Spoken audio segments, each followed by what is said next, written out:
Sommerzeit, Reisezeit. Summertime, travel time. Die meisten sind jetzt wieder auf Reisen.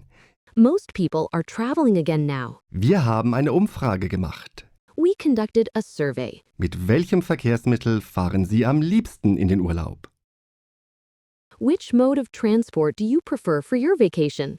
Also, ich bin beruflich sehr viel mit dem Auto unterwegs.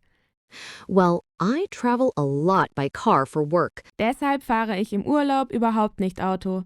That's why I don't drive at all during my holidays. Wir fahren immer mit dem Zug We always travel by train, und dann noch mit dem Bus. and then we take the bus. Unser Urlaubsort ist ein kleines Bergdorf in den Alpen.